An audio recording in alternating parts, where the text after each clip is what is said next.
Olá, gente! O vídeo de hoje vai ser sobre a eleição do Kevin McCarthy para a presidência da Câmara dos Estados Unidos, né? Ele foi o deputado que foi eleito, né?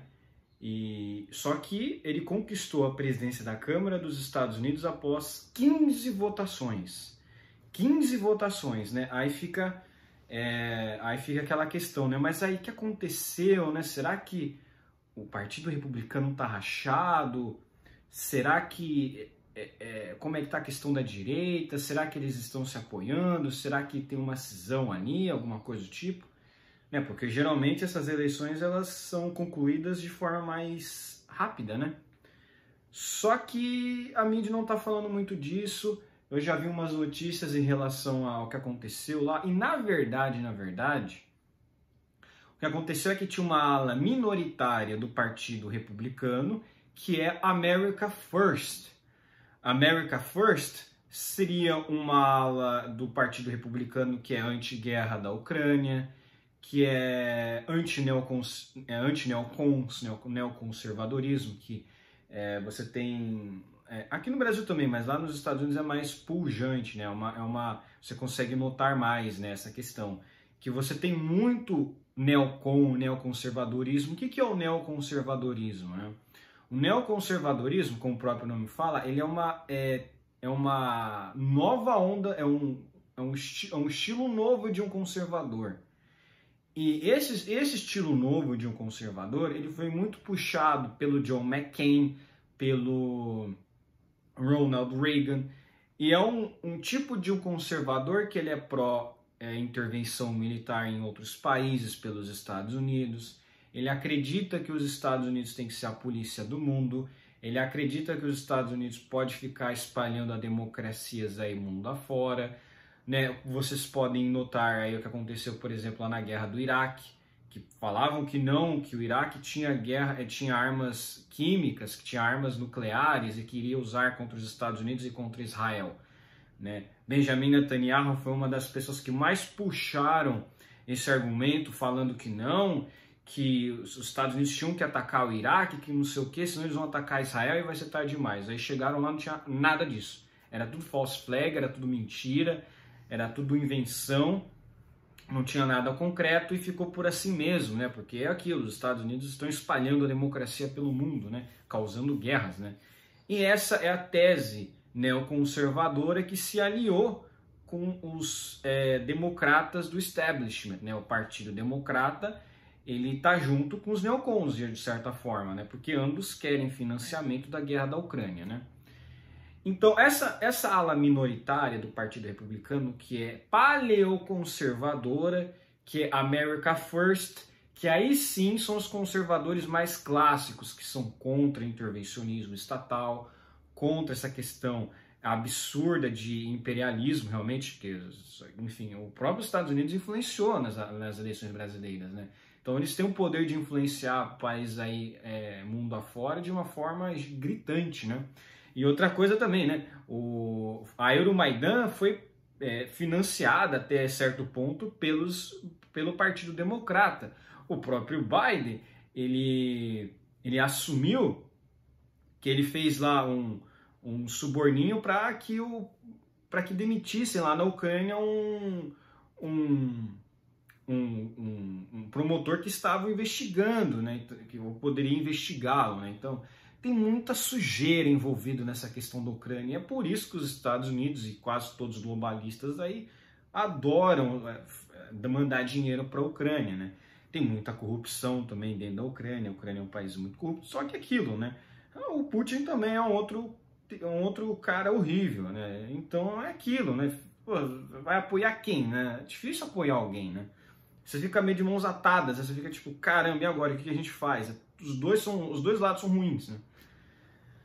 Mas aí tá, né, óbvio, essa ala mais conservadora clássica também é contra enviar dinheiro do pagador de imposto dos Estados Unidos lá para a Ucrânia, é contra enviar essas fortunas, esse financiamento lá para a Ucrânia. Então, assim, o que vai acontecer é o seguinte, como essa ala minoritária estava resistindo em votar no Kevin McCarthy, porque eles consideram que o Kevin McCarthy é um republicano neocon, é um republicano que ele não sabe de jeito o que ele apoia.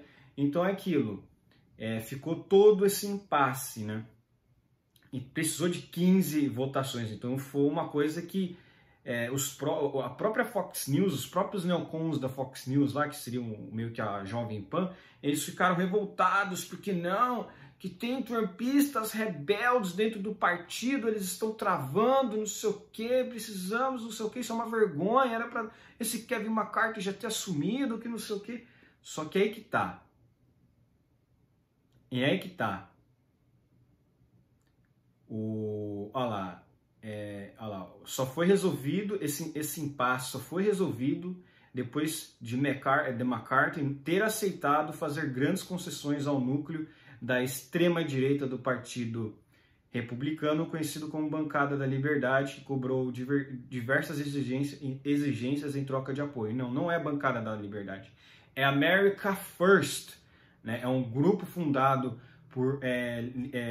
por republicanos mais paleoconservadores, mais a extrema-direita, que é contra financiamento de guerras, que é contra a invasão dos Estados Unidos em outros países, que é a favor de reprimir imigração ilegal, que é a favor de tudo o que o Trump, ou até mais, né? Eles são, digamos assim, eles são mais radicais, né? Tem lá no Partido Republicano também tem o Tea Party, né? Que seria uma ala mais radical também. E eles lutam contra justamente os neocons, os Rhino, né? São, digamos assim, o establishment republicano, o deep state do Partido Republicano. Seria aquela ala nojenta do Partido Republicano que quer fazer guerra em qualquer lugar, que, enfim, são os caras que se vendem com facilidade. Então, era esse o ponto que a grande mídia aqui brasileira não entendeu, né? Óbvio, eu assisti vídeo de vários gringos comentando, vários americanos comentando sobre essa questão da Câmara lá nos Estados Unidos, mas o que muito estava sendo discutido é que esse Kevin McCarthy, ele era um frouxo, ele é um frouxo. Então eles pensavam, olha, ele não está querendo conceder nada, então a gente não vai votar nele, simples. Aí formou-se essa rebelião dentro dessa minoria aí do Partido Republicano. Isso deixou a disputa da vida. Na verdade, isso foi ótimo. Eu ouvi pessoas aqui do jeito falando, meu Deus, isso não sei o que, não poderia ter acontecido.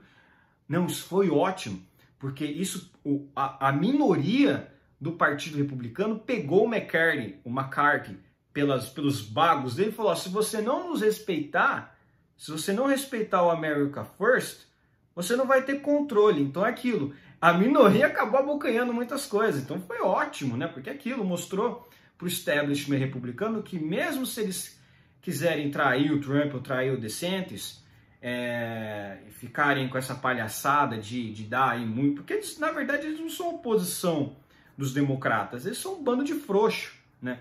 E eles concedem tudo em relação a guerras, essas coisas de guerra na Ucrânia, não sei o que, tudo isso aí que, né?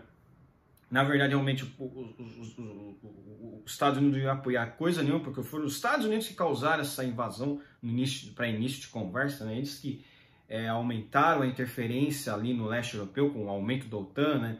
E negócio aí. E olha só que coisa, né? Eles é que financiaram a Euromaidan. Euromaidan, para quem não sabe, os democratas que financiaram a Euromaidan foi um golpe de Estado. Se você fala que o que aconteceu ali no Congresso Brasileiro, na Praça dos Três Poderes, o Euromaidan foi muito mais do que um golpe de Estado. Foram diversos atos de violência. Pesquisa o que foi o Euromaidan para derrubar um presidente na Ucrânia que foi eleito. Só que aí que tá, mas ele é pró-Rússia, não sei o que, ele era pró-Rússia. Ué, mas ele não foi eleito, não é essa vontade do povo? Não é isso a democracia que os Estados Unidos estão falando? Falando, não, que os brasileiros têm que reconhecer a vontade do povo que votou no Lula, não sei o quê. Por que vocês percebam que o Zelensky, ele só foi colocado, esse argumento é verdade, o Zelensky, ele só foi colocado na Ucrânia porque os Estados Unidos a grande elite globalista quis que o Zelensky entrasse ao poder, quis que o Zelensky entrasse lá. Então, porque assim, a Euromaidan foi um absurdo. Você vê os vídeos do Euromaidan, eu vi alguns vídeos do Euromaidan. pessoas armadas nas ruas, batendo um monte de políticos, batendo na polícia. O que aconteceu no 8 de janeiro, meu, isso aí é um passeio no parque perto do que foi Euromaidan. Então, assim, aí você imagina se acontece algo parecido no Brasil, que causa lá uma revolução, uma revolta, isso separa. O Lula ia querer atacar o sul do Brasil com armas, igual fez o Putin. Agora, óbvio, todo país tem todo cidadão tem o seu direito de protestar. Agora, é engraçado, né? Porque lá na Ucrânia não chamaram isso de golpe, né? Lá na Ucrânia não chamaram isso de golpe, né? Mas a vontade do povo foi respeitada? Não foi respeitada, né? O cara foi eleito, porque como é que poderiam tirar ele com violência, né? O que fica, ao meu ver, mais claro é que o establishment político, o deep state e os globalistas quiseram tirar mesmo o cara lá que era mais pró-Rússia, né? Então aí aconteceu isso aí, né? Voltando ao McCarthy, ele teve um deputado, acho que é o Matt, alguma coisa assim, o Matt, esqueci o nome dele, Matt, ele falou,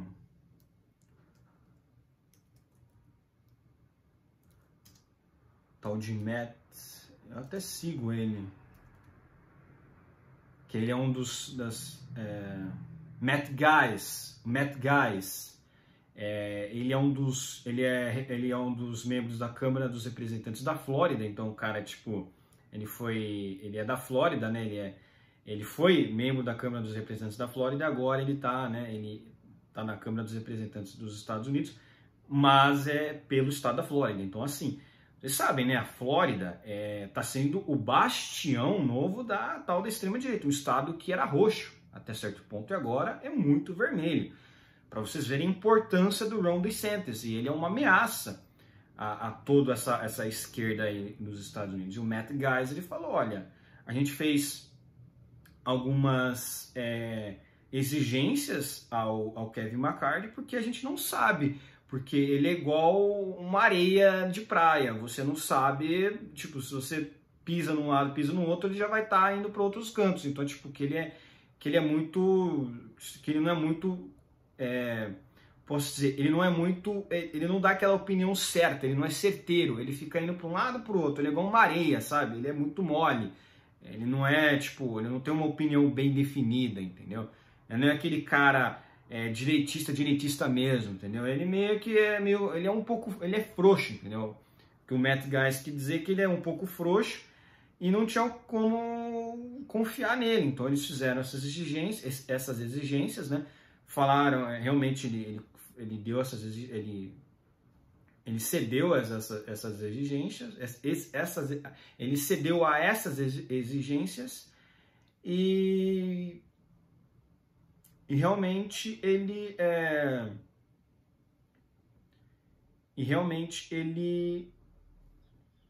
teve que ceder, né? E aí ele fica com a corda no pescoço, porque se ele trair, logo logo ele cai. Então é aquilo. Vai ser um mandato difícil, é lógico. O pessoal aqui da notícia está falando que ele tem um bom relacionamento com o Trump, não sei o que. Não é bem verdade, não. A notícia está falando aqui, não é bem verdade isso, não. Ele votou muito com o Trump, não sei o que. É aquilo, né? Não é porque ele votou muito em relação ao Trump também que dá para dizer que ele é bom, né? Ainda assim tem bom trânsito também. Ele passou a ter uma rixa com os ultraconservadores, né? Que na verdade são paleoconservadores, né? E esse é o ponto. Esses paleoconservadores são também ali conhecidos como America First, né? O pessoal mais anti-imigração, mais anti-financiamento de guerra. É uma ala anti-imperialista do Partido Republicano, que não é contra o financiamento da guerra da Ucrânia. Então esses caras aí, aquilo, eles estão dando trabalho porque o voto deles importa, então isso gera uma revolta, porque, cara, as minorias conseguem controlar todo mundo, né? Mas por isso que é importante você realmente ter essa questão de representatividade no partido, né? Agora vamos ver o que isso vai dar, né? Pode ser que seja algo muito bom, né? certamente é bem melhor do que se ele ficasse sem ser cobrado, porque aí ele ia fazer qualquer coisa, e ele é um cara meio suspeito, né? O Matt Guy já falou que ele era meio suspeito, tem um monte de pessoas ali do Partido Republicano, da ala mais paleoconservadora, que realmente não confiam muito nele e exigiram esse tipo de coisa dele para apoiá-lo, né? Então é isso, né? É aquilo, a ala paleoconservadora contra os neocons, né? E aí você tem diversas pessoas dentro da Fox News que ficaram revoltadas. Nossa, mas que demora, não sei o quê, 15 votações, isso é uma vergonha, não sei o quê. É aí que tá. Teve esse monte de votações para justamente a ala mais paleoconservadora ter um pouquinho mais de representatividade e ter um pouco mais de garantia de que ele vai respeitar mesmo os votos dos paleoconservadores e toda a representatividade, né? Enfim. Então é isso, né? De certa forma, essa demora não foi muito ruim, foi até boa, porque isso garante que eles não vão se vender muito fácil para os democratas, né? Então é isso. Essa é o que eu queria passar, porque não tem nada, eu não vi nada disso nas mídias por aí brasileiras. Na verdade, eles erram o nome. Exatamente, tem um núcleo mais radicalizado aqui dos republicanos que acusou McCarthy de se curvar aos interesses do establishment e aproveitou a magra maioria do Partido Republicano na Câmara, conquistado nas eleições do meio de mandato em novembro, para barrar a indicação em busca de concessões. Exatamente isso. Foi basicamente isso, mas é isso. Esse McCarthy aí, ele não é... Kevin McCarthy não é muito confiável, então por isso que ele demorou tanto para conseguir ser eleito aí presidente da Câmara, né? Enfim, é isso. Curtam o meu vídeo, inscrevam-se no meu canal, comentem aqui embaixo e compartilhem o meu vídeo.